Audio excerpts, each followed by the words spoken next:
Hello, আমি আর্য Aryan stars থেকে। আজকে এসেছি একটা খুব সুন্দর 2 BHK ফ্ল্যাটের আইডিয়া নিয়ে। এই ফ্ল্যাটের এন্ট্রেন্সের বাইরে থাকবে শু ক্যাবিনেট, যেটা আমাদের ম্যাক্সিমাম ফ্ল্যাটেই হয়ে থাকে।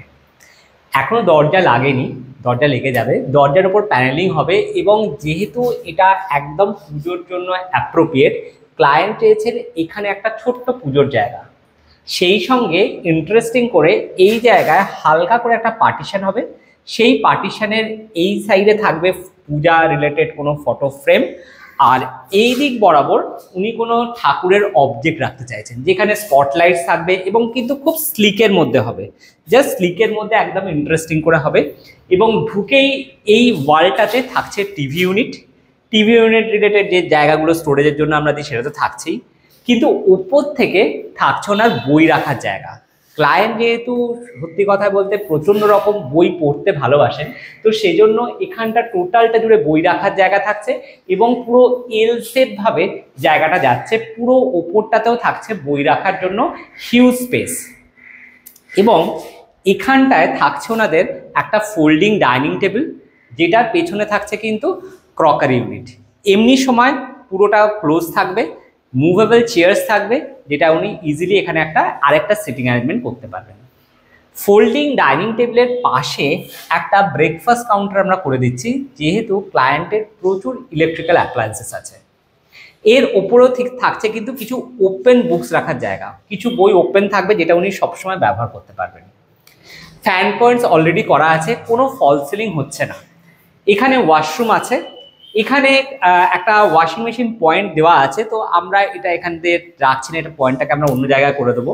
এখানে একটা সোফা কাম বেড থাকছে, যেটা এমনি সময় সোফা থাকবে, আদার্স সময় এটা একটা 5 ছাতের খাট হয়ে যাবে। এখানে ফ্রিজটাকে আমরা এইদিকে নিয়ে চলে আসছি এবং এই ওয়ালটাতে ফটো ফ্রেম দিয়ে সুন্দরভাবে আমরা হাইলাইট করব। চলে যাচ্ছি কিচেন এরিয়াতে। কিচেন এরিয়াতে যাওয়ার আগে একটু দেখাতে চাইছি, এখানে একটা ন্যারো স্পেস ক্রিয়েট হয়েছে। যাদের যাদের ফ্ল্যাটে এরকম ন্যারো স্পেস আছে, আমার সাজেশন এই জায়গাটাকে একটু ইন্টারেস্টিং করার। এখানে যে ওয়ালটা থাকছে, আমার সাজেশন এখানে একটা ফ্যামিলি ফটো গ্যালারি করার। ওপরে যে পোর্শনটা থাকছে, এখানে সুন্দর করে জালি কাটিং দিয়ে দেওয়ার বা হ্যাঙ্গিং লাইটসও দেওয়া যেতে পারে। এখানে আছে লফট এরিয়া, এখানে থাকছে বেসিন, বেসিনের ওপর সুন্দর একটা মিরর, যেখানে সুন্দর মধুবনী পেন্টিং করে দেওয়া থাকবে। চলে যাচ্ছি কিচেনে। কিচেনে যাচ্ছি, কিচেনটা কিন্তু যথেষ্ট স্পেসিয়াস। আমরা খুব ভালোভাবে এখানে 6টা বাস্কেট দিয়ে দিতে পারবো। এখানে সিলিন্ডার থাকছে, এখানে বড় বড় জিনিস রাখার স্পেস থাকছে, এখানে তো বাস্কেট থাকছেই।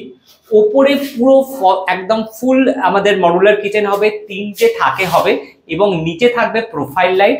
উপর থেকেও আমরা লাইটস দেবো যাতে সাফিসিয়েন্ট লাইট থাকে কিচেনে কাজ করার জন্য। যদিও ফ্ল্যাটটা খুব এয়ারি একটা ফ্ল্যাট, এখন যথেষ্ট লাইটস আছে।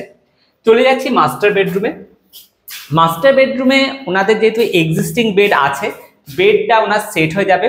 এক্সিস্টিং ওনার একটা বড় আলমারি আছে, তো আমাদের সাজেশন হচ্ছে আলমারির জায়গায় থাকবে, কিন্তু ওপর থেকে আমরা পুরো কভার করে দেবো, পুরো ফুল সিলিং অবধি। তো যাদের এরকম পুরনো আলমারি আছে, যারা কোনো বিশেষ সেন্টিমেন্টের কারণে সেটাকে বাদ দিতে পাচ্ছেন না, তারা এইভাবে কিন্তু ডিজাইনটা করতে পারেন। তাহলে আপনার ফ্ল্যাট অথবা বাড়ির ইন্টেরিয়ারের সাথে কিন্তু খুব সুন্দর লাগবে। আপনি আপনার পুরো আলমারিটা রেখে দেবেন, তার উপর থেকে আমাদের ইন্টেরিয়ার করা যে ওয়ার্ড্রপটা সেটা সেট হয়ে যাবে। পরবর্তীকালে যখন ক্লায়েন্ট আলমারিটা কোনো কারণে সেল করে দেবেন, তখন আমরা আবার ফার্দার ভেতরের পোর্শনটাকে রেনোভেট করে দেবো। এখানে একটা স্পেস করা আছে, এটাকে ফুল ওয়ার্ড্রপ স্পেস বলে না, যদিও একটা ছোট স্পেস করা আছে। এখানে কিন্তু আমরা কভার করে দেবো এবং এখানে একটা ড্রেসিং জোন হয়ে যাবে। এই ওয়ালটাতে টিভি ইউনিটের অপশন আছে, যদিও এখন টিভি ইউনিট রাখছে না। এখানে দেবো একটা নর্মাল সেলফ, যেখানে অল্প কিছু বই, কিছু প্ল্যান্টস, কিছু শোপিস প্ল্যান্ট রাখতে পারে। এই হচ্ছে রাফ আইডিয়া। নেক্সট রুমেতে চলে যাচ্ছি। প্রত্যেকটা ঘরের দরজায় প্যানেলিং হবে, পেস্টিং তো অবশ্যই হবে। নেক্সট যে রুমটায় যাচ্ছি, এটা ক্লায়েন্টের ছেলের জন্য রাখছে, যদিও ছেলের খুবই এখন ছোট। তো এই ঘরে একটা 6-7-এর বেড থাকছে, আর এই ওয়ালটা জুড়ে হচ্ছে বড় ওয়ার্ড্রপ। এখানে স্লাইডার ওয়ার্ড্রপ হচ্ছে, ঠিক ওয়ার্ড্রপের পাশেই থাকছে স্টাডির জায়গা এবং বই রাখার জায়গা। এখানে যেহেতু প্লাগ পয়েন্ট আছে, চাইলে এখানে ল্যাপটপ নিয়েও বাচ্চা কোনো পড়াশোনা করতে পারে। আর দরজার পাশেই থাকছে ড্রেসিংয়ের জায়গা, তার পাশে একটা ওয়ার্ড্রপ।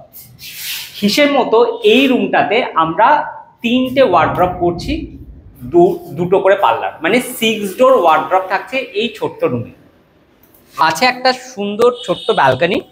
ওয়াশিং মেশিন পয়েন্টটা আমরা এখানে সেট করতে বলছি, আর এখানটা সুন্দর করে গ্রাস সেট করে দেওয়া যেতে পারে, বা আদার কোনো রকমভাবে টেক্সচার করে সুন্দরভাবে ইন্টারেস্টিং করা যেতে পারে। সুন্দর এখানে প্ল্যান্টস রেখে দিলে ছোট্ট ব্যালকনি কিন্তু খুব সুন্দর কিন্তু একটা ভিউ আসছে। বাইরে এখন বৃষ্টি পড়ছে। তো আইডিয়াটা কেমন লাগলো তোমাদের, তোমরা কিন্তু কমেন্টে জানিও।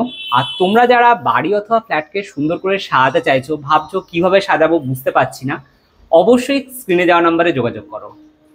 কলকাতা থেকে দুর্গাপুর অবধি টোটাল যে সাইট ভিজিট হয় তার জন্য কোনো রকম কস্টিং লাগে না।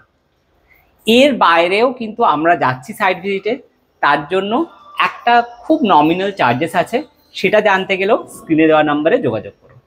Thank you.